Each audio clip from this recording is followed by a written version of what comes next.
Welcome, everyone. Before we dive into today's extraordinary conversation, I want to thank you for being part of this incredible community. Your support, whether it's sharing the podcast, leaving reviews, or simply tuning in, makes a huge difference. Together, we're creating a space where stroke survivors and caregivers feel seen, heard, and inspired. Since 2015, I've been personally covering all the costs of producing the Recovery After Stroke podcast to ensure stroke survivors and their loved ones have access to free, valuable resources. Last year, I asked for help from those who feel they've tr- Last year, I asked for help from those who feel they've received tremendous value from the podcast by supporting it on Patreon at patreon.com/recovery after stroke. Your support helps keep this podcast alive, and I'm grateful for everyone who listens and engages and contributes in any way they can. As always, I'd love to remind you about my book, The Unexpected Way That a Stroke Became the Best Thing That Happened. It's a resource for offering practical guidance and hope for stroke survivors and their families. If you haven't already, you can grab your copy on Amazon or at recoveryafterstroke.com/book. Now, I'm thrilled to introduce today's guest, Brooke Parsons. Brooke is a stroke survivor, a Stroke Foundation ambassador, and a lived experience consultant who has spent more than 3 decades advocating for stroke survivors and shaping the future of stroke research. She shares her inspiring story of resilience, the challenges of living with deficits, and her work to ensure stroke survivors have a voice in the recovery journey. Let's jump in. Brooke Parsons, welcome to the podcast. Hi, Bill. How are you? I'm really well. I am excited to have you on my show. We've met a couple of times in person. The Yes, people we have, haven't we? We've been social butterflies. we have, and more so lately than ever, because I've always known about you, but we just never crossed paths. Is that a good thing that you've always known about me? Yeah, because I've never heard anything terrible, always nice, lovely things. And And it's all correct. and then when I met you, you know, when they say don't meet your heroes and all that kind of stuff, when I met you, I was like, I hope she doesn't let me down and disappoint me. And you didn't. I didn't. There we were, just sitting on the couches, having a bit of quiet time, having a bit of a yarn, hey? Yeah. Yeah, that was at the conference that we were both at Smart Strokes That's uh, right, it was on the Gold Coast. on the Gold Coast. And I had a little bit of time to do a presentation. I did about a 15-minute presentation, and you did a few presentations, if I remember correctly. What I did one presentation. one? Yeah. Yes. What was your presentation on? My presentation was about the Young Stroke Service, which is who I'm employed at the Florey Institute. Mhm. So it's a project that I'm working on, and I'm one of many. There's a huge team involved, and I was very fortunate to say that I was going to Smart Stroke, so I was happy to present on behalf of everyone. Yeah. What is Smart Stroke? What is the Young Stroke Service about? So the Young Stroke Service is about meeting the needs of people who have strokes when they're younger. So you would understand yourself, Bill, that your needs and wants when you had your stroke may not have been met immediately because our needs and wants as young people having strokes are much different to society that are generally met in hospital when they have strokes. So as a young person, it was about how do I get back to work? How do I reconnect with my friends and keep those connections going? How do I be a fulfilling auntie? How do I do all those things? Get a house or rent or I was very much at the very beginning of my life, and we've got an amazing medical system here, But when you're discharged from hospital, that's it, right? You're out in the big wide world by yourself. And although over the years I've been very fortunate to meet so many who have helped guide me, um, I've learned a massive lot as well. So it's about addressing the needs and the wants of young stroke survivors in today's world. We are between Victoria and South Australia at the moment. Um, and it's currently going well, I think. Hmm. So you definitely were a young stroke survivor, if I remember correctly. You had your stroke at around 13. So tell me about that part of the process. What happened? What do you remember? How did it evolve? Not evolve. How did it kind of? How did you kind of go through those early days of stroke with your family and yourself? That's a really good question, Bill, because I guess, I've got a lifetime now as a stroke survivor, 31 years, almost 32 years as a stroke survivor. So I've lived more than half of my life as a stroke survivor that as a kid, I was very studious. That probably doesn't surprise you, but I would always do my schoolwork. I never missed school. I didn't like missing school. I was always the A grade student, and then bang, I had my stroke. I was home alone, talking on the telephone to a friend about going to the local shops the next day to perv on boys, as girls do at 13. Uh, and my life changed. My parents came home and found me on the ground surrounded by shattered glass, and they had to pick me up off the floor.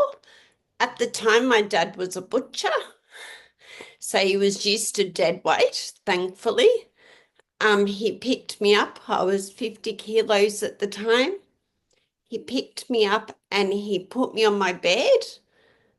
Um, and from there, my parents decided to take me to the local hospital where I was given a migraine tablet, and my parents were told to actually take me home and that if I had a good sleep, I'd be okay.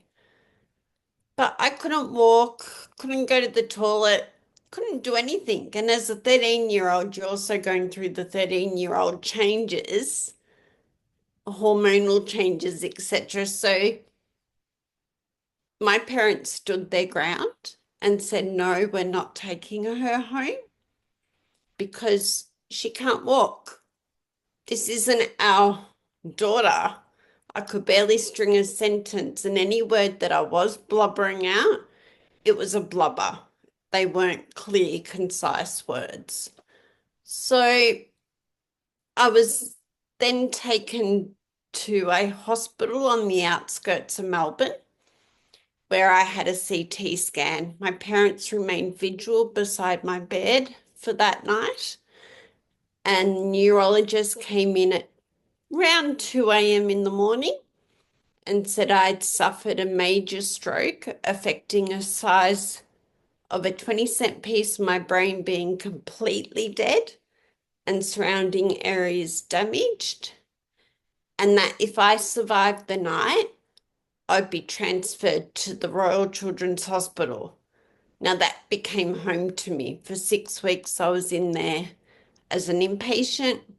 I was then out for weekend leave for a few weeks in a row to make sure mum and dad could cope with me being at home, because I think it's important to remember, Bill, that yes, my life changed, but so did theirs.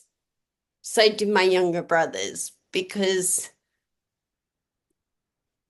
you know, before they went out the day of my stroke, I was a pain in the bum. I'm not putting any disclaimer on that because I'm probably still a pain in the bum. But You know, I was this A grade student that everyone just idolized and looked up to. Never did anything wrong. So then to come home in a wheelchair, unable to really talk well, not articulate my words like I used to, needing my mum to help feed me, bathe me, do everything for me. It was a change of life for all of us. Let me take a quick pause to reflect on Brooke's incredible journey so far. Her story of resilience, advocacy, and community building is why I started this podcast to connect, inspire, and provide hope for stroke survivors and their families. If this podcast has been a source of value for you, I'd love your support on Patreon. By becoming a Patreon at patreon.com/recoveryafterstroke, you'll not only help keep this podcast going, but also join a growing community of people dedicated to recovery, growth, and making a difference in the stroke survivor space. Now, let's get back to Brooke and hear more about her remarkable journey. Um, and then you got another layer on top of that where you had my school community. So I'd grown up like we generally do with our friends at school. And then one day I was stuck in a hospital bed, and all my friends at school found out that I was paralyzed and they didn't know what was going to happen. And then when I did come back, there was this whole adjustment around, how do we treat her? She's now got, we were just kids, okay? So she's got plastic legs on her legs. What do we do? Do we give her extra time? Do we not play with her? Do we invite her out anymore? So I think there's several levels of complexity to that. Mm. But above it all, and this is what I always try to remember to say this, is that I was 13. At 13, you're still a baby. So in the big world, if your parents say, go and brush your teeth, you go and brush your teeth. You don't question it, you do it because that's what your parents have told you to do. I was very much that person. If I needed to go to the bathroom, I would say, Mum, I need your help. I need to go to the bathroom. If I wasn't feeling well, Mum, I don't feel well.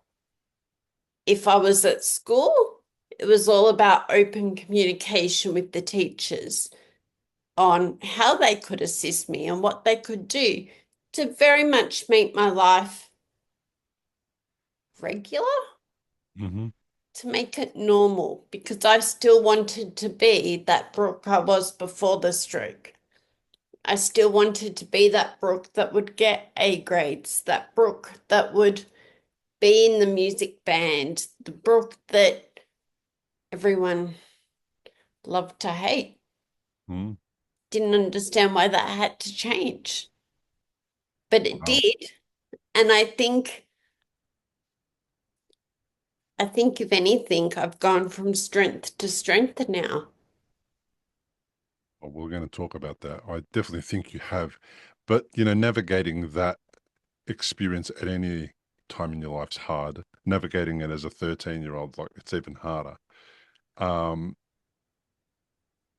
your the thing about it is like you mentioned the thing that really stood out, which is that your life changed, but everyone else's life changed in your family as well. That Mm, is a really important point because I said, I probably wrote about it in my book as well. I probably said, the day my life changed. And every time I speak to a stroke survivor, it's always the day my life changed. There was kind of the line in the sand moment from this, before that line, it was like this. After that line, it's like that.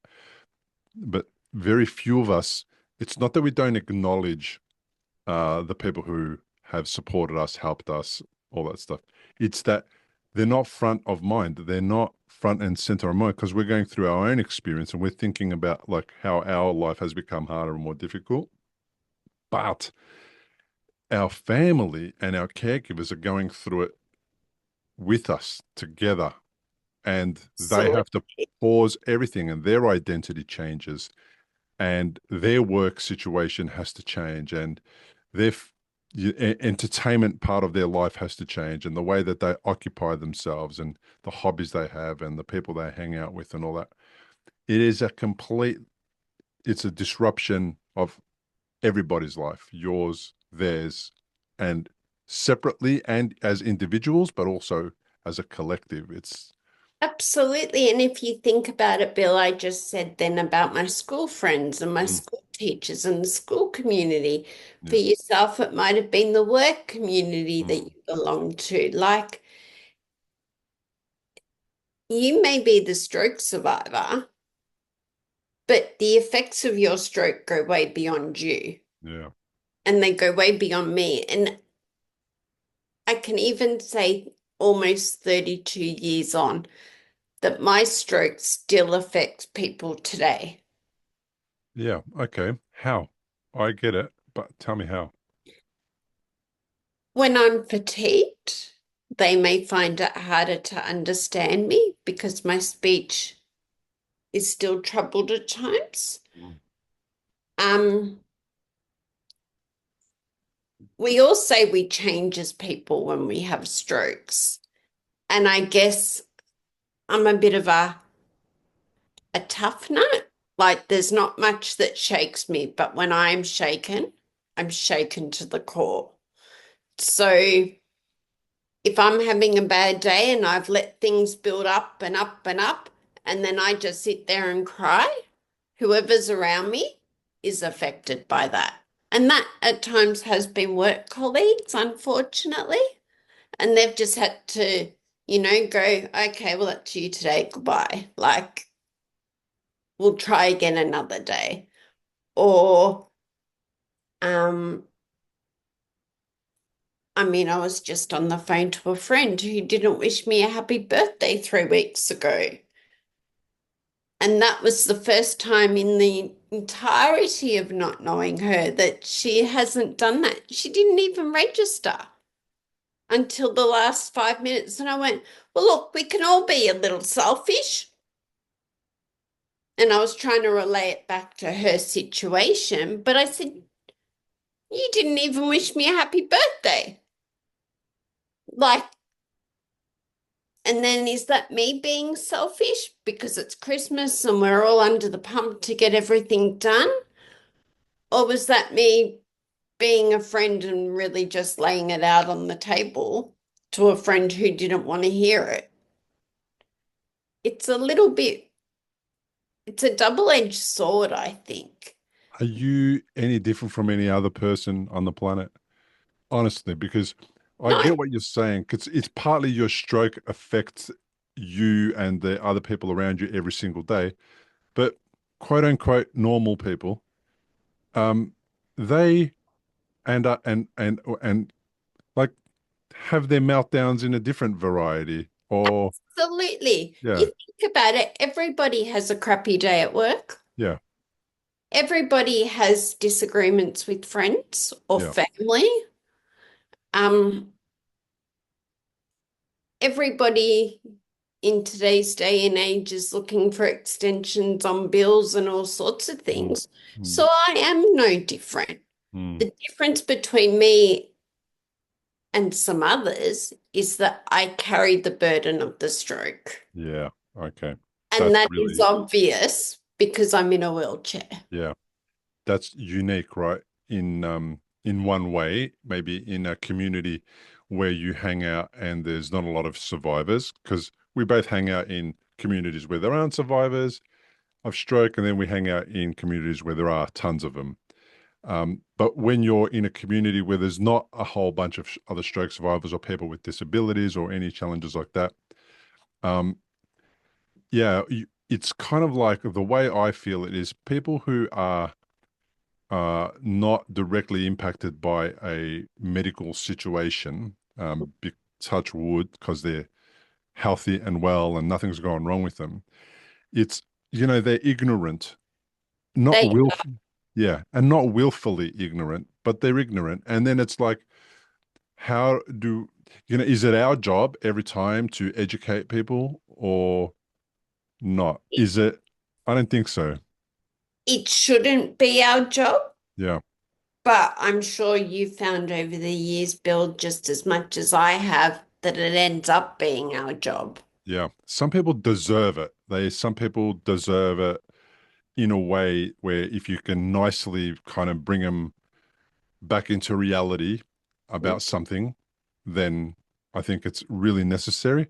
Some situations I've found myself being tempted to say something and then about my situation where because I don't look like I've had a stroke, the assumptions about me are huge, and it's like maybe it's not the right time to tell you in this particular forum what it's like to be me, what I'm feeling, what I'm going through, what my left side feels like. And maybe you're not being mean spirited or anything, and I don't need to really correct you or pull you up or anything. But then at the right time, it's just a little bit of information. I feel like it's better to give people information about me so that they have an awareness, even though they don't relate and can't understand. But it's more about supporting them to understand me better. I think it's like that. I prefer to do that where I'm supporting you so that we can interact in a way that's not hard for both of us and awkward for you because I don't feel awkward or anything, but you might take it like that if I um give you a bit of a hard truth that you weren't expecting. Absolutely.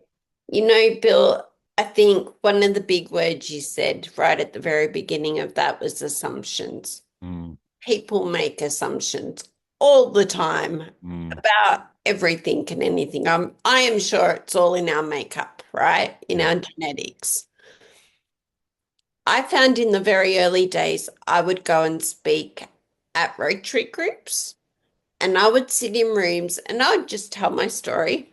I was the girl with the damn it doll, the doll that was lifeless limbs and, you know, the fight that I had on my hands and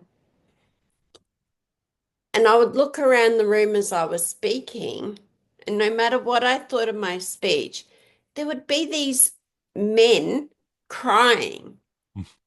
And I could never understand why, right? Because what happened to me, not them. But I think what I've learned over the years is that yes, it's taken a lot of education on my behalf to give out, but how much better are those people for knowing that education? Mm, You've had a helping hand in that. Everyone we know has had a helping hand in that, which has had a roll on effect mm, because assumptions can be horrible things.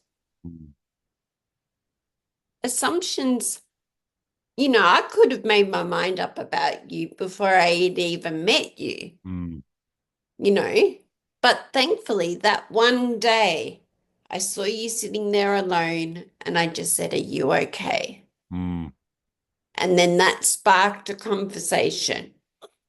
That's all it needs. Yeah, I agree. And it's like, and same here, I had heard about you. I'd seen some of your stuff on socials and what have you. I knew that you were involved with the Florrie. I didn't know what capacity or what you were doing. A friend of mine told me that he met you um, because he works at the Florrie. And he was just, he was there because his role is to scan people's brains when they come in for diagnosis or for different research projects or whatever. And he's in the thick of it with survivors of loss of neurological conditions all the time. And recently for him, just a little while after he started working at the Florrie, and he's been in hospitals his whole life. Like he was he had in a senior position at the Royal Melbourne Hospital in the radiography department, amongst other hospitals that he's worked at. And just after he joined the Florey, his daughter had a brain hemorrhage, and she was 17. And Mm. he was in near my hospital bed, next to my hospital bed when I went through it, in 2012. And he's the one that guided my recovery via the introduction to the person who would eventually become my brain surgeon and all those things. And he was like, Chris was in awe of the role, I suppose, that stroke survivors, not Brooke Parsons yet, he wasn't like that, were playing in the bringing light to this condition, awareness to this condition, breaking those assumptions down and explaining things in a way that non-stroke survivors would understand. Um, and he was talking about how you guys met, that you guys spoke, your presentation, what the project was about. And even me at that time, I previous me, when I say previous me, pre-stroke me, would have made a decision about you. And because I wasn't in the frame of mind, because I was actually very similar to what I am now, but I was a little bit kind of like, what's the word? Like front, when somebody saw me, I was glass half full kind of guy. Yep. But in private, I was glass half empty kind of guy. So I had this kind of Jekyll and Hyde thing that I used to do. I used to present really well in front of people and then make assumption and then not do the same thing for myself in the background. Yes. So when I met people who, when I spoke with people who had done different things in certain areas where I couldn't picture myself or hang out, I was threatened by them, or I was, what's the word, like, um, I would put them on a pedestal, and then I couldn't uh, interact with them because then I would think that they were better than me. And I, like, so many weird things that came out of these interactions, which were so false, right? And what the stroke has taught me, and the podcast has taught me, is that all the things that I tell myself about me and other people are all rubbish. And unless you have the opportunity to sit and speak to somebody and get to know them about what they are, like, imagine being negatively impacted by somebody I haven't met because they're talking on a stage about a topic that's dear and near to them, because I don't have the skills to do that yet. And I think that, um, and I've put them on a pedestal and I think I'm not good enough yet. I mean, seriously, just bring myself back down to earth, settle down, calm down, take a breath, and just go and say hello and meet this person and formulate your own actual uh, thoughts about this person, and from an interaction, not from far. Mm. This afar thing, social media, this afar thing that we do is terrible. And I've found that the podcast has helped me just have no thoughts about people, So bring them on, and then go for it. I don't know anything about anything, and we're gonna discover about each other in the moment. yeah, Bill, I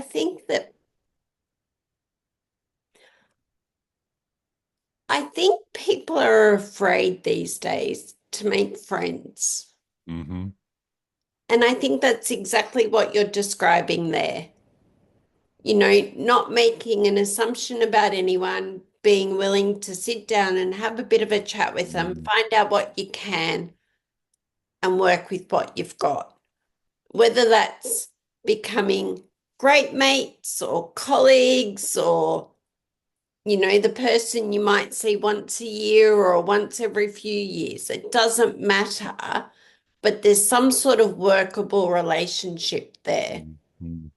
Um, I'll never forget 21 years ago when Julie Bernhard rang me and introduced who she was. And that's how I actually got into the Florey and into research. Up until that point, I was just one of these little people that went around and said, "Hi, I'm Brooke. I had a stroke." Um, I heard Julie B's voice on the phone. And at the end of it, I just went, yeah, I'm going to give this a go. And I'm going to give this a go because she sounds like she's a woman who knows what she wants and how to get it. And she was one of those people, like I was talking about right at the very beginning, who said to me, "Who's your adult neurologist? If you've left the children's, now where are you going?" And I went, huh? Do I need someone? Mm, Oh. Um, but it's people like Julie B and Vincent and people way smarter than I could ever be, including your friend Chris, because I know exactly who you're talking about, that I admire, that I look up to. I've been so fortunate to be guided by. I ask for their opinions and I remain open in the feedback that I get mm, from their opinions. Um, but as a person, if you ask me to go outside and speak to a stranger, I'd have no idea on how to do that. yeah. I think where we're getting at is that this particular moment in time with regards to stroke recovery is bringing stroke survivors into the research field and treating us as equals. That's where we're at. Really? We're starting there. Equals in that what we've got to offer from our perspective and what the researchers or the doctors have to offer from their perspective are actually both very useful things and they need to be combined. Where previously it was that was the part of my assumption about who these people were and what they did was that they're going to tell me what to do and I'm going to have to go along with it whether I like it or not. No, And that kind of does that's the part that doesn't work for me. And I always had that, well, they're in a white coat. I know what that means for them, or do you know what I mean? So it was like that kind of assumption that I was making is I thought X of certain people. And then I thought that they had assumptions about me and it was just too messy in my head. And to yes, break down those my ignorance by embedding myself into a podcast and then into the community by meeting tons and tons of stroke survivors, doctors, researchers, and all that kind of stuff. What I realized is that I think we're moving to that phase where there's equality in um, in what in how we're seen by the research and the doctors who work on solutions for stroke survivors, whether they are physical therapy solutions or neurological solutions or emotional issues. There seems to be a melding. medication Yeah, solution, or yeah, I think they're built that, you talk about maybe the professors being up here and us mm, being down here. that's it. 21 years ago, I was very much like that. Yeah, So I'd speak if I was spoken to, mm, as where now you can't shut me up, right? Because Professor Julie Bernhardt, mm, Julie B to me. yeah, And she's taught me over the years that my voice is actually really powerful. mm, And that if I don't agree in something that the professors are saying, I need to tell them now. mm, Otherwise, it could change research. It could change the way things are done, guidelines are done, policies are made. It could change the way stroke survivors are treated in hospital, and maybe not for the better. But because people like you and I have been through it, we can say, well, actually, that didn't work. Or have mm, you thought about it from this perspective? And that helps fill the gap that what the researchers don't see from day to day in a hospital room or in a hospital or even in a home setting mm, that we see.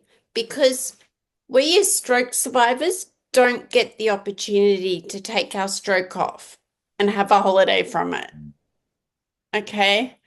That's the sad reality of it. It's with us 24 hours a day, 7 days mm. a week, 356 days a year. For researchers, they may be researchers 9 to 5. I know they do exceptional hours, but let's Yeah. say 9 to 5. They get to go home to their families and have a life outside Mm, of research. So I think for me, that equality is coming to an equal because if I don't speak up, or if I don't speak up on behalf of those who can no longer speak up, mhm, unfortunately, mhm. then our messages and our words are never going to get across. Yeah, nothing will change. And not only the people who can't speak up, the people who don't know what to say when they're faced with a situation. I feel like what we're doing, you and I, right now, is what we're doing is we're encouraging all the stroke survivors listening to get involved and to speak up and to be a part of research and to be a part of whatever the medical kind of world needs from stroke survivors, whether you're presenting, whether you're speaking, whether you're involved in research. What we're saying, I think, to everybody listening and watching is we need to get involved. We need to make ourselves heard and our issues known so that people can start knowing that there's more work to be done. There's more work to be done, but also from a funding perspective, and I don't mean to bring up dollar value, but at the end of the day, researchers need funding to do research. Mm, And often to get funding now, more than not, you need to have a consumer involved in your steering committee or on your board of your mhm, research, and that mhm, needs to be shown in the grant application. And I think if we can get consumers involved even before grants are written. So I know I was consulted about the Young Stroke Service before it was even written up as a grant application. And then I was asked to check the grant application before it was submitted. And then I was one of the first handful to find out we were lucky enough to get the grant to run the project. At every step of the way, I've been consulted. And and that to me has been real true co-design. That's been having a consumer involved in every twist and turn of the project. I think, I've been around a long time now, sadly. well, not I, sadly. I don't know, the grey hairs are starting to show. I just turned 50. I'm excited about that. Are you serious? Absolutely. Good on you. Because what a milestone, right? Yeah, yeah, yeah. The other week I turned 45, and it's like I woke up excited, but then my day just got on with meetings and all the normal things. Mm, But then I made a cake. So when I went into work 2 days later, I had a cake to share with the researchers and the colleagues there who are my friends, my work buddies, I call them. And, that was nice. That's what mm, I needed because we can talk about all of this. And I'm very surprised it hasn't come up yet. And I'm not sure how you find it, but I find as the year goes on, I'm full steam, the beginning of the year, I'm like puffing Billy, ready to go, right? And then as the year gets on and on and on mhm, and on, I start to slow down mhm, because I'm fatigued. mhm. So as a stroke survivor who's been around for a very long time, there's new stroke survivors coming through the ranks to do Mm. what I started 21 years ago and to do what I'm doing today in different projects, etc. And you're right, it's about breaking down those equality walls to realize that you're just as valuable and your input is just as equally as important as what the researchers who trained So much. for years. But at the same time, you need to remember, and when I say you, Bill, I mean all stroke Everyone. survivors and researchers need to remember at times we can all get fatigued, and that when a stroke survivor gets fatigued, it may show in different ways. And then I guess I would be asking that members of the team around that stroke survivor would pick up the slack for that stroke survivor at the time of their fatigue. Mm-hmm. That's fair. Hey, so are you full-time employed in this role? No, How many hours a week do you too many. do?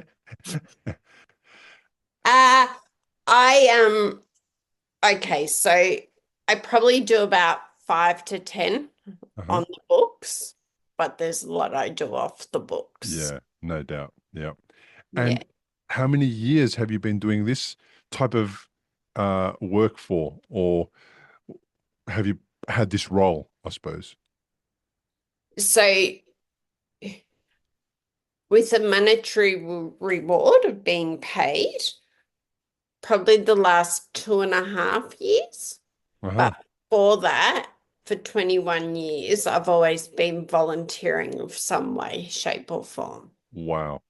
Such a long time. You would be the most prolific volunteer ever.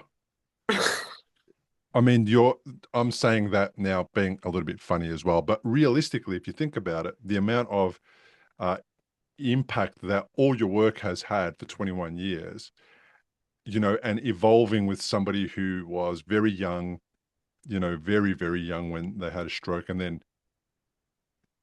bringing you along for the journey for 21 years meant that you got to influence people and explain to people what it's like as a 13-year-old, as a 23-year-old, as a 33-year-old, and so on. Like, do you know what I mean? And move through the whole life cycle that you've had since very young. That's really that's gonna be very insightful, and it's going to make wow, it's going to make what you can offer researchers so much more, oh, man, rich in information and experience and all that kind of stuff. Does that make sense? Like, It does whereas, make sense, but I think we've all got a lifetime that we can explain. So where you were pre-stroke to what happened with your stroke to straight after your stroke to the next yeah, little bit to meeting others who have had strokes and how mm, that's made you feel, etc., mm, will be different to my journey of the last 30 something years. yeah. But your journey has been, your focus has always been about making and improving the lives of stroke survivors. It has, Yeah, yes. mine hasn't. Because, well, And I'm I not saying don't that it should know. have been. I'm not saying that it should have been. What I'm saying is your version, only because you had a stroke at 13, no other reason. You've put a lot of time and effort into improving the lives of stroke survivors, which includes you, but that's all right. That's the whole purpose. You need to be your own advocate. And while you're advocating for yourself, other people benefit. And that's awesome. I think, Bill, there that you're right. But I think I do what I do not only because I love it, but because unfortunately stroke is an illness that we're not going to be able to stop. We want to be able to stop it, but we can't. Hmm.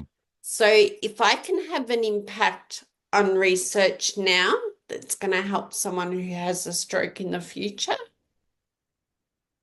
I've done my job. That's what it's about. It's it's not about going, oh, strokes exist and now they don't. Hmm. Hmm. I want to be able to do that, but we can't. Hmm. So if it's about just making life a little easier for somebody who has had a Hmm. stroke, then all the better. Like if we think back to the day that you and I met, and you just needed quiet time. And poor Bill, you get me come up. Are you okay? Right? Hmm. You didn't need to be open to a talk. You could have just said, oh, bugger off. I want some time to be by myself. Mm. I would have had to have respected that. Mm. But I was concerned because you were by yourself. And I looked really pooped, didn't I? You did. Although in Adelaide, I thought you looked more pooper. Yeah, I think you're right. Yes. So when looking back at that first conversation that you and I had, what did you take away from that talk? Look, I just felt like you knew me more than anyone else. So you tuned in. You exactly knew like where I was at. You didn't even have to actually ask me. You knew. And my quiet time was, I think, i- in that foyer when there was no one in there. It's really nice and quiet. It's large. It's got good light and that. And the sensory overload that I was experiencing when I was in the rooms where there was presentations happening and one after the other after the other. So we're talking about fluorescent lighting, lots of light coming through the windows as well, which were right there. Um, Details on the board on the screen where the presentations were happening. Um, the sound from the microphone system and the PA system, and it was like I am just nothing sinking in anyway. So it doesn't matter who was presenting or what they were saying. I was like, I can't be in here. I've got to be elsewhere. I've got to give my brain time to settle down because we've got another half a day to get through and the next day to get through. And I get energized emotionally and mentally being there, but I get drained physically.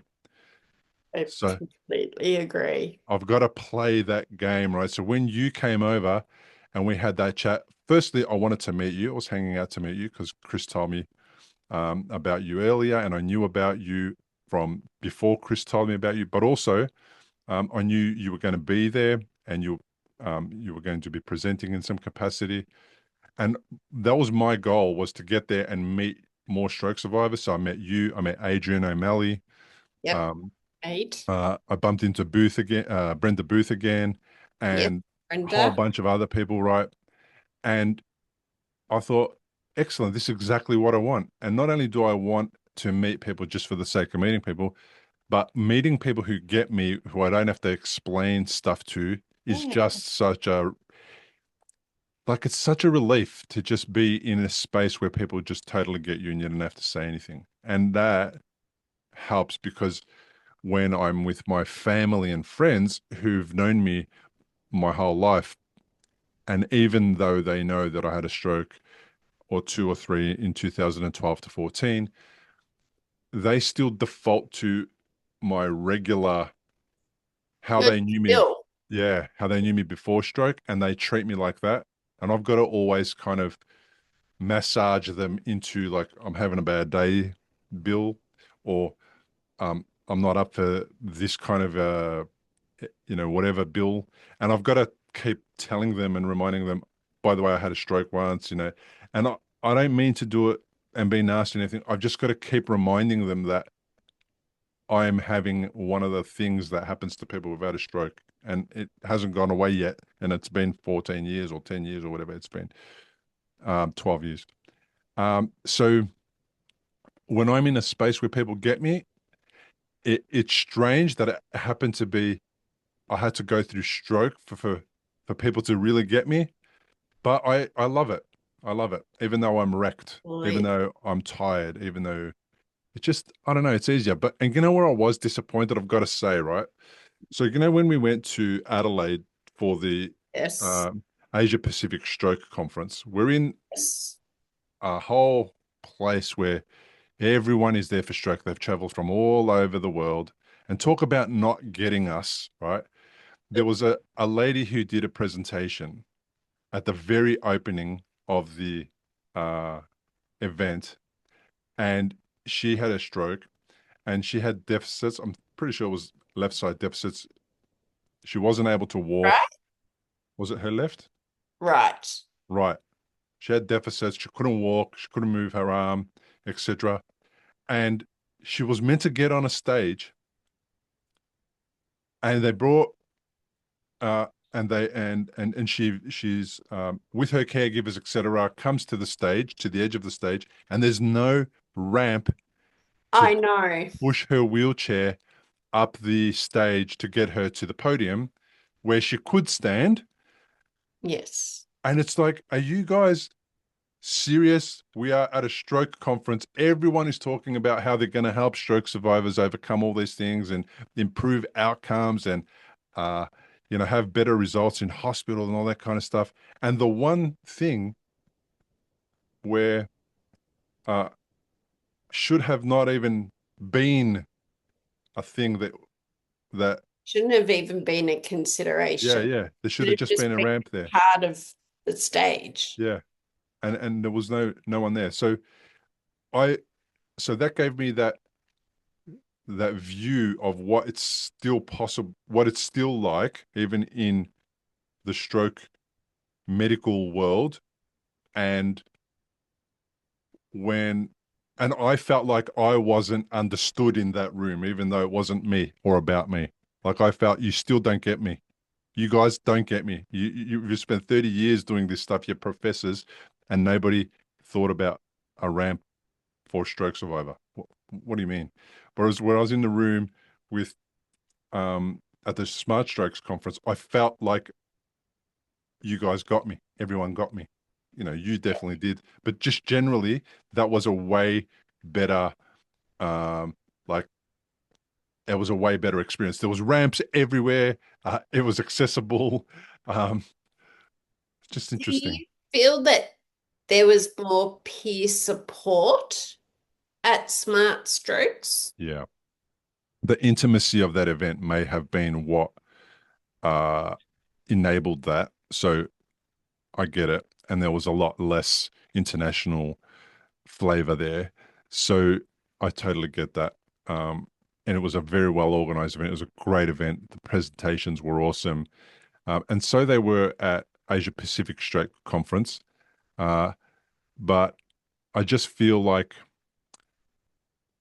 I don't know if it was the organizers or the people who run the Asia Pacific Stroke Conference, but it's very telling when the most important thing is overlooked: Mhm. access for a stroke survivor. So It's very telling. therefore, this brings me to accessibility. Yeah. We've all had accessibility issues in one way, shape, or form or another. You bring up a very good point. Was it the organizing committee at Asia Pacific Strokes Conference that overlooked a ramp? To you and I, it's just natural, it's what should be there. Mm, But did anybody in that organizing committee have had a stroke? none. Uh-huh. That So, says a lot. I agree. therefore, it brings us back to our original point that Hmm. consumers Mm, need to be involved in every single aspect, mm. Agreed. not just from a uni giving their input, not just from an institution giving their input, Mm, not just from an organizing committee, but from every angle. Consumers are so needed and wanted. mm. Yep, I totally agree. Absolutely. I mean, that's the only thing that could possibly explain why they missed such an obvious thing. It's like the elephant in the room. How can you not see it, honestly? But at the same time, maybe there'll be a learning from that, surely, because I think people would have told them, "What are you guys doing? How come you didn't have a ramp there?" Did you give feedback? Not about that issue. No. Okay. Yeah. But I imagine that others would have, surely. Yes. Yes, I'm hoping so. Mm. Um, So that's interesting. Yeah, I thought that others would, and I thought maybe I don't need to, but I feel like now I should have. Even though others might have made a point of that, I feel like I should have made a point of that. Just nicely in an email saying, hey guys, Important to us. yeah, yeah, I think If I it's should. important to you, you need to voice it. Because Yeah, I we think could so. all live by the rulings of, oh, someone else will mention Yeah, that, or yeah, someone else will give feedback. But what if nobody does? Because someone else is thinking, oh, Bill will give that feedback. Bill mm, will do that. He was really upset about that when I saw mm, him. I'm sure he'll give that feedback. But you were thinking someone else was going to give that feedback. So no matter how many times these people hear it, they need to hear it. yeah, yeah, I agree. I suppose the more people saying it, the more it'll sink in. Absolutely. Yeah. And we've all been in those shoes where we wouldn't have given ramps a second thought. Oh, Or yeah. I definitely I've was just that guy. moved into an SDA, a specialist disability accommodation. And yeah, the doorways are wider and um, it's very much catered to my needs. As I think I've picked up two things so far in 4 months that ain't right with the place. But my point to that is I've gone from renting a one-bedroom apartment to this 1.5 bedroom SDA apartment. The bathroom's bigger, so I'm able to get my wheelchair in, wheelchair out. I'm able to shower comfortably here. All these things I wouldn't have thought of, just as I didn't think of when I first wanted to move out of home. Mm, But until you're faced with those challenges, you just think, oh, someone else will deal with that. mm, That's someone mm. else's issue. That's not mine. So we're all, my point is, we're all made to be like that. But if we can just remember, have that little voice in our heads going, but my voice is just as important. And if I thought that in the conference, I need to relay that. Yeah. That's the point of the conference, to bring stroke ideas, information together, right? Absolutely. And consumers are more and more playing a role. So a couple of years ago, you would never have seen the level that we saw at Smart Strokes of consumer involvement. And you're literally talking about a couple of years ago, actually A two. couple of years ago, Yeah. you might have had one stroke survivor, might have opened up the conference, and that was about it. Mhm. Now, this year, what did we see? Yeah, they were front and center in every part of the conference, stroke survivors, every part of the conference. Yeah. Absolutely. Yeah. And Saran opened up quite a number of those main morning presentations. It was great, actually. Absolutely. So I know last year I gave like a 3-page letter feedback of all the things they could have done better for Smart Strokes. Mm-hmm. Most of it was taken on board. Mm. Um, this year, my pet peeve was about the accommodation, but we won't even go there. Mm-hmm. Um, so I haven't really provided feedback per se, but I am sure if I was that stroke survivor who had to get up on stage, maybe I'd be a little different Mm. because it would have impacted me directly. Yeah. I had I had to move. So at Asia Pacific Stroke Conference, I had to move from the hotel room I was at. That was suggested as the place to go for um, affordable accommodation near the venue where the Asia Pacific Stroke Conference was. And I think the organizers didn't actually go and check out the accommodation that they recommended.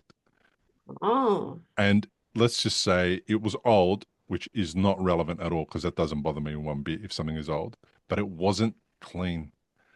And there was a lot of dust and debris in the air vents, and you could see. places where furniture had been moved and there was like a thick layer of dust that hadn't been I vacuumed. wonder if we were talking about the same place. We may have, we won't mention any names. No. And then as a result, I had to relocate and move because I was so unwell with my sinuses, Yes, I saw allergies. you. Yeah, it was Supermarket. terrible. And I made a note to the organizers and said, hey guys, like, you made a suggestion, and it seems like it's been a while since you've gone and inspected that property that you're suggesting to us to go and see, to go and stay at, because the standards are not good enough. These are all the things that I've experienced. These are the photos to prove what I'm saying. Like the dust was caked onto the air vents, Yes. and and I'd like to let you know that you need to do more in inspecting a place when you recommend it. So that was received well, and then I changed accommodation. The hotel wasn't very supportive, but the organizers were a little bit upset, horrified that that event would have happened, that thing would have happened. So I suppose like I spoke out about that because I know that a lot of other people were um, may have been impacted by that, and it's just yeah, it's just that uh, I'm still defining my role in what kind of role I'm playing in the community, in stroke survivors community. Very powerful one. Yeah, well, I hope so. With the role, as in, like, I have been, I have been a little bit not distant, but I have taken purposely a slow approach forward and stayed in the background because I I didn't know whether it's this is old Bill again, going, I don't know if it's appropriate for me to talk to people like this who are in these positions, who have these types of qualifications, and, tell them what I think. So it was, I'm kind of getting over that. And I don't need to tell people what I think from a I know everything perspective. It's just from a, you guys are missing the obvious thing, like the ramp at a stroke conference. I'm feeling more and more comfortable about being in that position. And I think I owe my listeners and my guests the responsibility of taking what I'm learning from them when they offer me an hour of their time to listen to an episode. I think I owe them a responsibility to sort of take it to the next level and go, hey, guys, this is what I'm hearing from 330 stroke survivors that I've interviewed. This is what you need to be aware of. Yes, but I think, Bill, you already do an incredible job Yeah, what you do. So old Bill can take a hike for a little bit. yeah, yeah, Um, the only bit of advice I would give, if I'm allowed to give you yeah. advice, is choose what you want to make a difference in. Mm, And by that, if you want to talk about ramps and stages and conference centers, you might be thinking more along the architect side of things, accessibility side of things. That if it was a peer support thing, you might go, oh, I might just put you in contact with Adrian O'Malley and Brenda Booth or the Florey Institute or whoever that would specialize in that. mm, And then you could proactively do the whole conference stage sort of thing. I'm only using that as an example. mm. I What like I what you will said. tell you is that you can't do it all. No, no. None of us can do it all Right. That's very important. because if we don't look after ourselves, we're unable to look after each other. And at the end of the day, as a peer support group who do understand each other, we need to be able to look after ourselves. Mm. I appreciate that. You know why? Because I haven't actually really thought about what where I want to play most at. That's a really good point that you made there.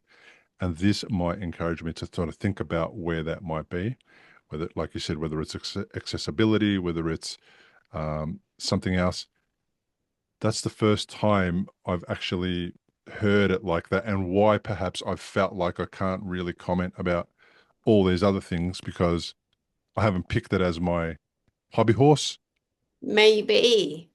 Um, and look, we're all here to help and to Yeah. guide you and to listen and to pose questions that probably mean nothing to you, but to get you thinking about what you would like, Mm. where you feel that you can make the biggest difference. Yeah. That would be good to know that. I'm going Mm. to think about that. You can So, always ring, you can always email, you can always. yeah, thank you. So, what can you talk about some of the work, studies, research that you're involved in currently? Can you give us a bit of a idea?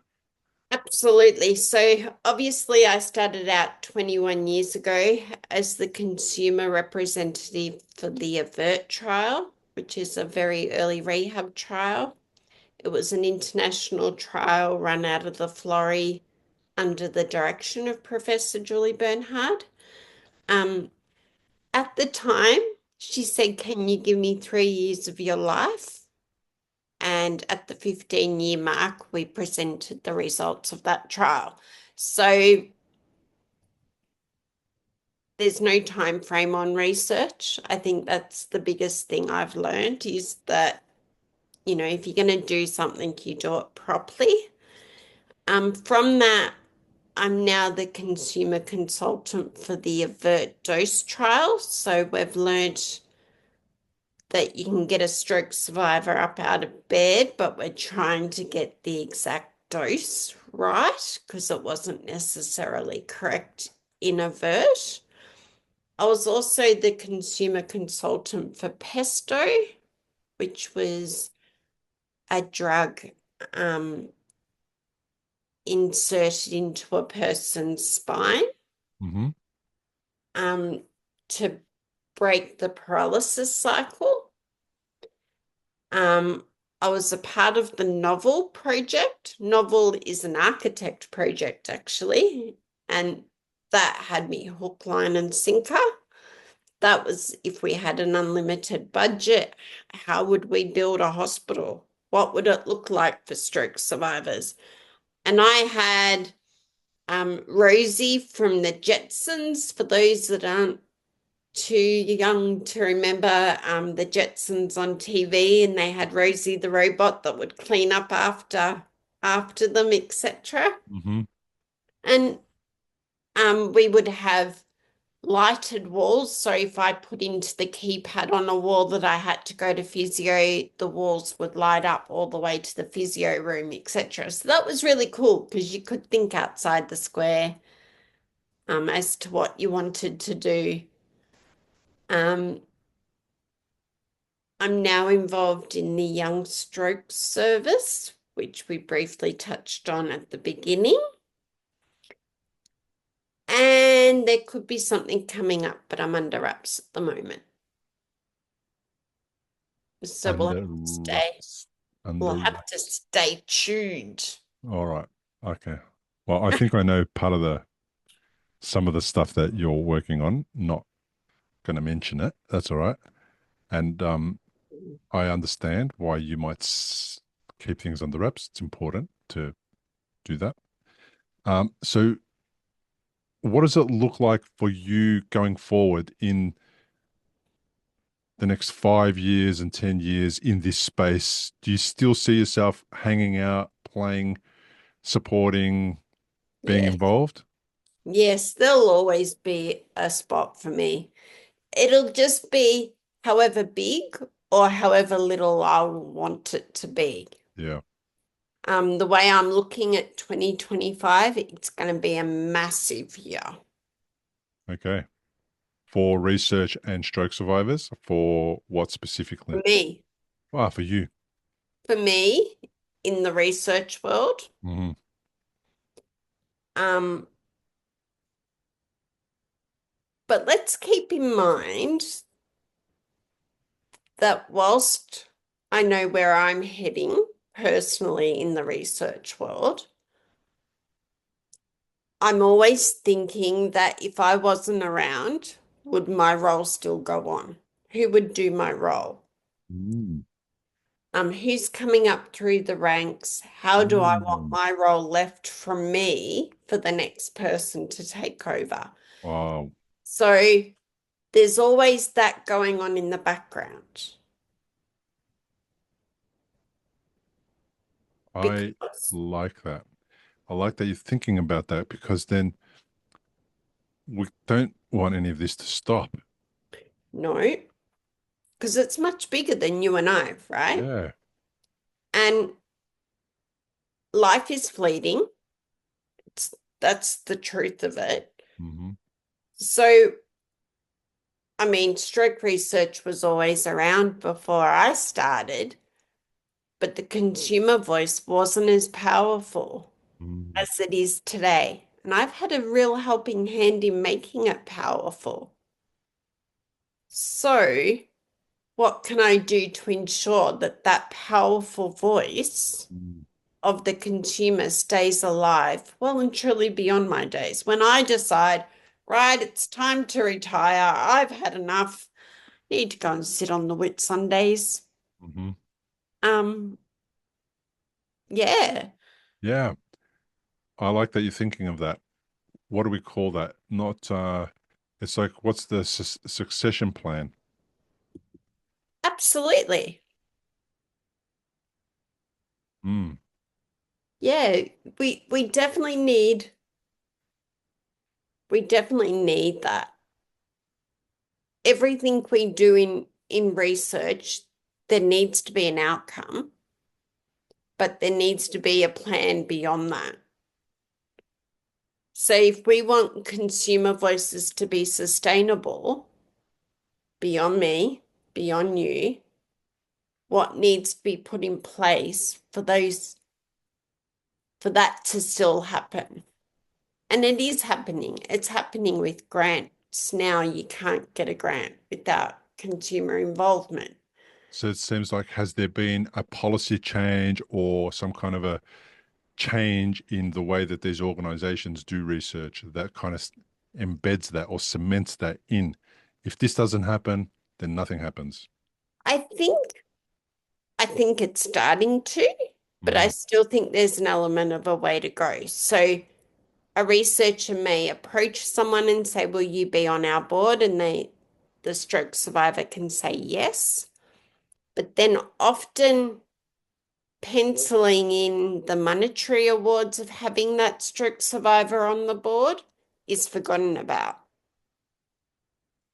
So you've got the element of having the stroke survivor committed. Yep, you've got them. But then it's making sure the grant reflects the consumer's involvement. So it's not just about ticking the box that No, you spoke to a stroke survivor, technically they're on the board, but then that's about it. yeah, Uh-huh. Okay. Yeah. because if we think 20 years ago, it was very rarely heard of that a stroke survivor was on a board. Hmm. Now that's just expected. You have a stroke survivor on your board. Okay. It's taken us a while to get there, but we're getting there. Mm. If it's written into grants, the monetary reward side of it all, then in the next 10 to 15 years' time, that'll just be ordinary. And therefore, why wouldn't it be sustainable? And all the up and coming Brooks will just fall into the program as per normal, as part of the normal running of a grant process, of a research program, and then there won't be that whole, like, the battle, the, it's for lack of Absolutely. a better word, the lack of the like the battle of the stroke survivors being heard, being included, being part of the program, where that's just expected. It's standard every time there's a grant provided or people are asking for money or research is happening. Is just okay. Stroke survivor Yeah. involvement number one starts there, and then going forward from everything else. Yep. Yeah, that's such a great way to position research, especially. Um, it's a great thing for other people helping survivors of other conditions to also imagine if we could kind of put that broadly into, cancer survivors are involved at day one, day dot, heart patients, day dot, this patient, that patient, always at day dot. That'd be great. I think so. And the other thing to remember is that writing a grant or being in research takes a team. Mm, There's no I in team. mm, And that motivates me every day to get up and do what I'm doing mm, because it really does take a team of exceptional humans, whether they are stroke survivors, family carers, researchers and their families, and everyone needs a little bit of someone. mm. And that's where that peer support and that common understanding comes in. Yeah, it's that part. I've got a part in my book that's all about community. It's like find your community and get involved so that you can feel understood, heard, that you can feel like you're playing a role, playing a part. You have purpose, meaning. Tell me a little bit about that for you, like the purpose and the meaning side of it. Have you ever had that thing in your mind, like, what's my purpose in life? Have you done that? Or how have you? Because for me, I had a purposeful and meaningful life before stroke. It was all about my kids. It was all about raising them and all that kind of stuff. And then they let you down when they turn 18 because they don't need you anymore, and that your purpose has to be uh, you have to redo it, I suppose, revisit it and work out how you're going to go forward. And one of the big things in my recovery was when I discovered the purpose was to help other stroke survivors when I kind of Yes. stumbled on that. And then I did the podcast and began that. Then the meaning came after. Yep. Uh, but at the beginning, the helping came from just attending the Stroke Foundation's uh, Smart Safe Stroke Speakers Yes. uh, course that I did to learn how to present for them. And then we did a lot of awareness raising campaigns and all that kind of stuff to different community groups, corporations, a whole bunch of places. And um, it gave me, you kind of turned this horrible thing that happened to me into, oh man, I could actually turn this into something helpful, meaningful, purposeful, and supportive of other people.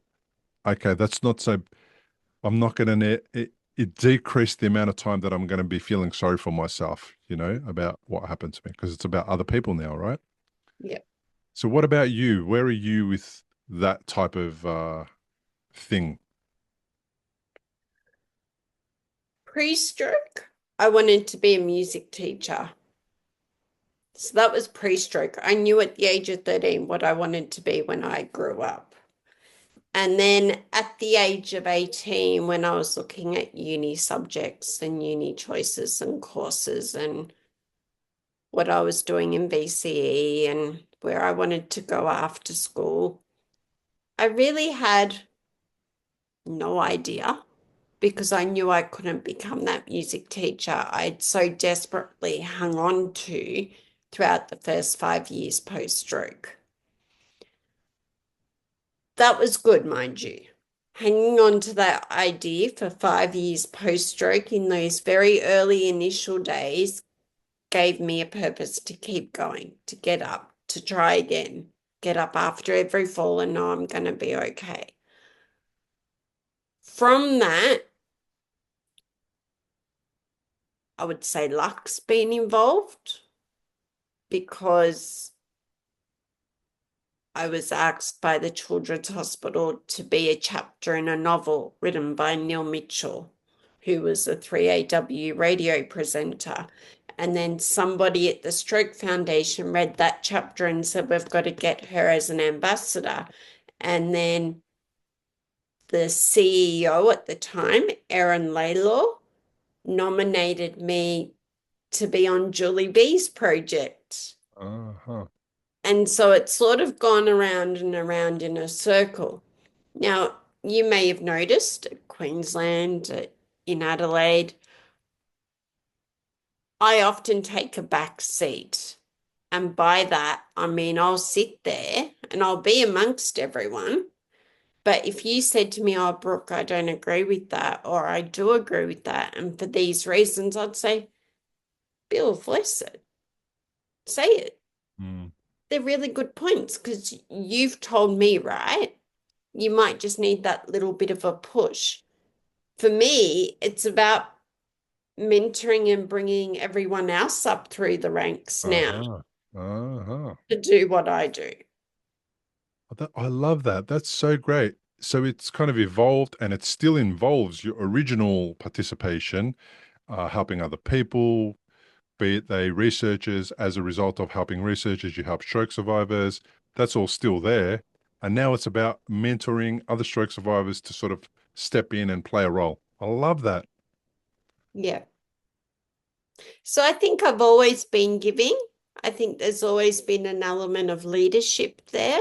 Mm, Um, I'm one of these people that always seems to know what's going on, even when I don't want to know what's going on, like around places and things, and all of that's well and good. I'll always have a little bit of a burning desire in me, I guess, to be a leader in one way, shape, or form. mm. And many would probably say I am a leader in what I do. Yeah. There's definitely uh, a leadership quality there that is seems to come natural to you, I think. Yes. Yeah. Yeah.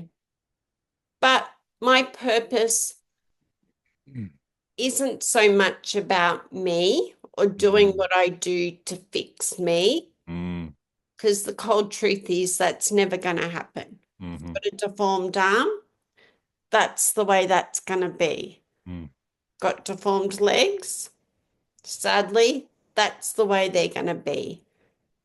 But those that know me, those that have relationships in whatever form with me, that's because they know Brooke. The Brooke who lights up a room when she enters, the Brooke who has a sparkle in her eye every time she smiles, and the Brooke who will give her absolute most even on her worst day just to get through the day. Um, that's why I do what I do. I think that's what gives me purpose and it keeps me going. yeah, that's good to have something to keep everybody going, anybody going. I, as we come to the end of the episode and wrap up, I ask stroke survivors these three questions at the end of my episode, which I'll ask you. But usually, the stroke survivors who I ask are very new to stroke. When I'm saying very new, it didn't happen 30 years ago. It happened, say, 2 months ago, 6 months ago, a year ago. They're still in that very early sort of part of their journey. And the first question goes, what is the hardest thing about stroke for you? So I'd be very interested in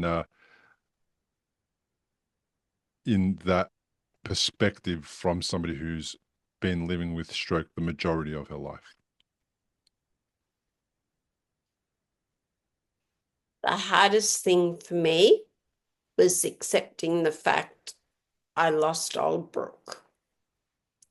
However, I gained a Brooke who is fierce, who is stubborn, who can be a loudmouth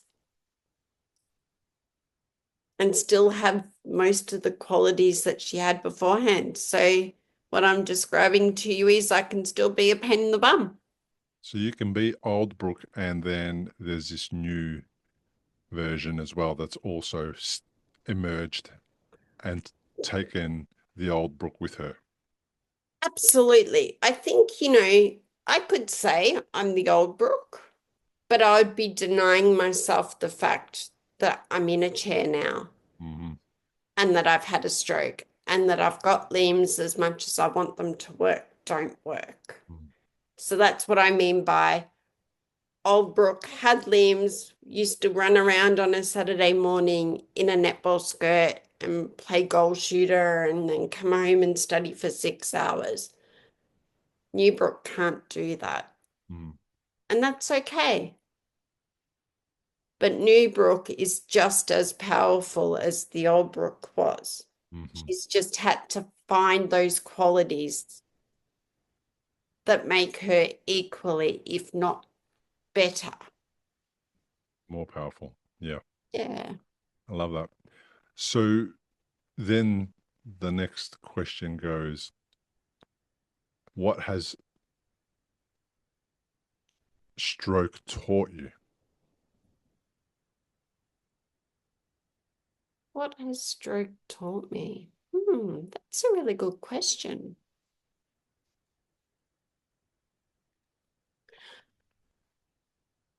This is going to sound weird, but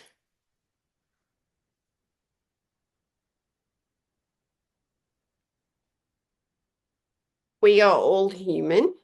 So therefore, we all have the rights to have good days and bad days. For people like yourself, Bill, and for like myself, despite being in a chair, our stroke is the burden that we carry every single day. So, for example, I might say to you, hey, let's catch up and do lunch. And you'd say, yeah, I'm just going to make a salad sandwich. I don't know. I'm just making this up, by the way. The way you make a salad sandwich would be completely different to me ringing the support workers downstairs going, hey, can you come up and make Bill and I salad sandwiches? Although it's done differently because our abilities are different, we're still people and we have every right to express how we're feeling and our opinions and be accepted and loved just as much as the next person. Does that make sense at all? It does. Do you feel that society, oh, this is such a general question and it probably deserves a general answer and nothing specific, but do you feel that society still overlooks the needs of people that are different because of, say, their appearance, their disability? Uh,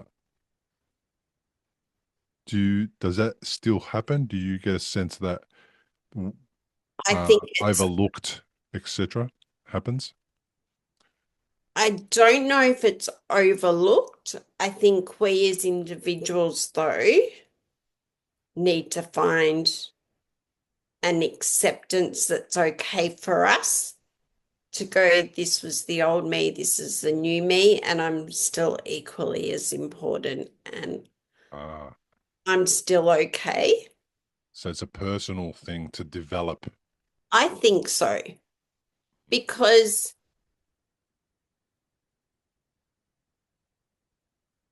it would be fair for me to say people see me in a wheelchair and they must go, oh, poor Brooke, Mm-hmm. she's in a chair. Her life must be so terribly hard. Mm-hmm. But did they see me get up and speak in Queensland? Mm. No. Have they seen the process of me being in a novel? Absolutely not. But a person who's been in a novel will completely understand the process of being in a novel. Mm. So I just accept how you do things may be different to how I do things. Yes, we've both had strokes, but they're like our invisible friend that just tag along for the journey. Mm. It's about how you turn up, isn't it? It's about how we turn up to a place and how we put ourselves out there and the vibe that we're giving off as to how people are going to interact with us. And a classic example, I always go back to this guy, is Stephen Hawking. Yes, In all of his challenges and disabilities and inabilities and all that stuff, he was still, when he turned up, it you turned paid up. attention. You needed to Yes, listen to what he had to say about the particular topic that he was talking about. And it made no difference. He was the expert in his field, no matter what his condition was like, looked like, nothing. So that's, I think, where you're getting at is like it's how we turn up, regardless of what we've been through or what we're going through. absolutely. Hmm, I like it. And then the last question is, and we may have already kind of gone over it a little bit, is like what I don't like the word advice particularly, but it's like, what would you tell other stroke survivors? Usually they're going through it early on. They just started their journey. Some of them might be, a few years in. They're still grappling with all of the changes, the differences. What do you tell them? What do you tell other stroke survivors who are listening? Yeah, look, I think this is a really powerful question because if I recall back those early days, and I'm sure we all can in one way, shape, or form, we hear the word can't a lot. Mm. So the first thing I say to stroke survivors is, well, let's drop the T, and it's I can. And if you can, you will find a way to do it. And an example of that is in 2023, I went to the World Stroke Congress in Toronto where I spoke. And I said to two of my colleagues who happened to be physios, let's go and climb the CN Tower and let's do the Sky Edge walk.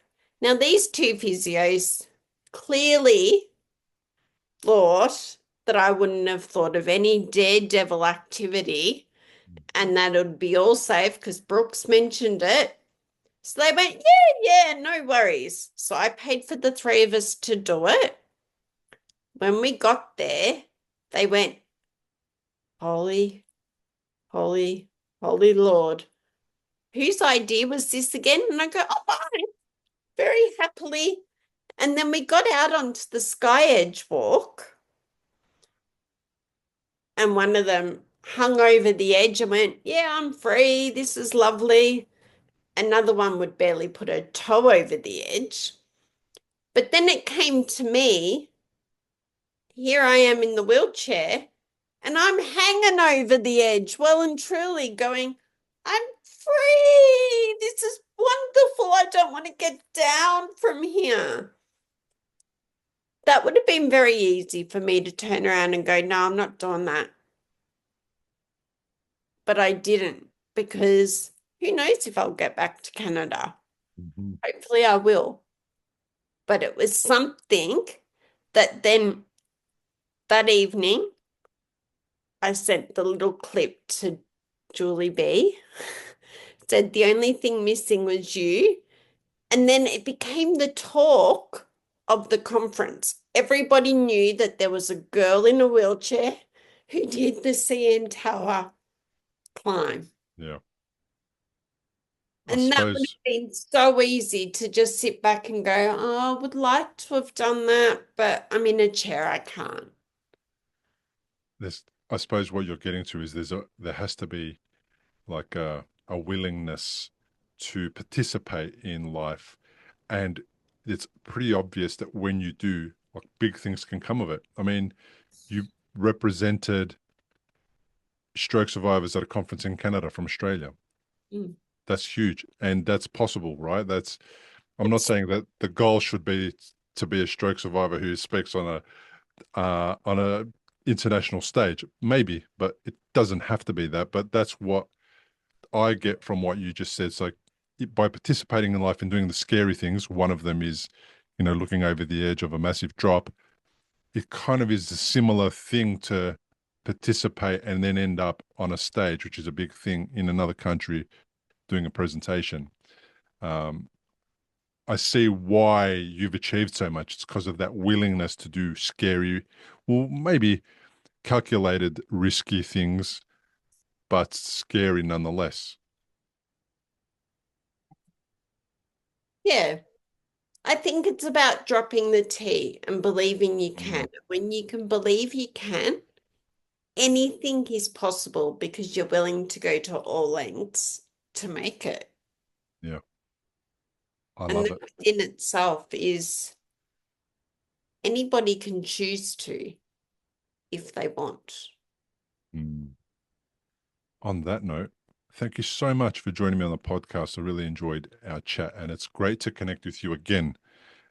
Since we connected at the conferences, which always happens in very small bursts because everyone's rushing everywhere and no one really has time, so much time. So it's been lovely. Thank you.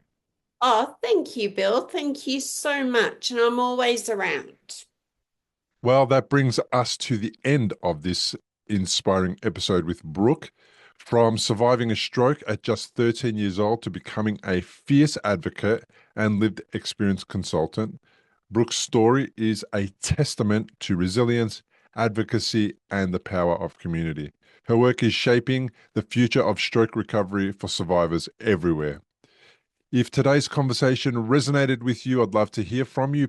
Please like, comment, and subscribe on YouTube. If you're listening on Spotify or iTunes, leaving a 5-star rating or review would be amazing. It helps others discover the podcast and join the growing community. Remember to check out my book, The Unexpected Way That a Stroke Became the Best Thing That Happened, available on Amazon or at recoveryafterstroke.com/book. And if you'd like to support the podcast directly, please visit patreon.com/recoveryafterstroke. Thank you for being here and listening and making this podcast part of your recovery journey.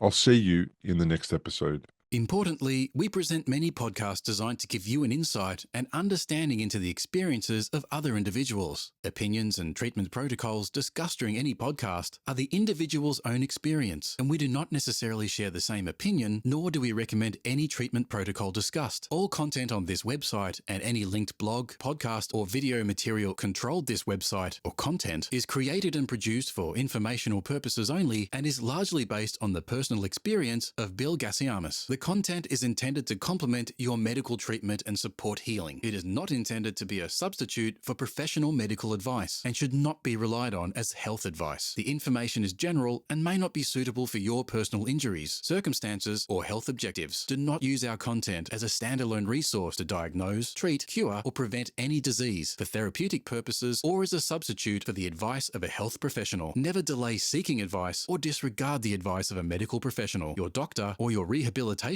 program based on our content. If you have any questions or concerns about your health or medical condition, please seek guidance from a doctor or other medical professional. If you are experiencing a health emergency or think you might be, call 000 if in Australia, or your local emergency number immediately for emergency assistance, or go to the nearest hospital emergency department. Medical information changes constantly. While we aim to provide current, quality information in our content, we do not provide any guarantees and assume no legal liability or responsibility for the accuracy, currency, or completeness of the content. If you choose to rely on any information within our content, you do so solely at your own risk. We are careful with links we provide. However, third-party links from our website are followed at your own risk, and we are not responsible for any information you find there.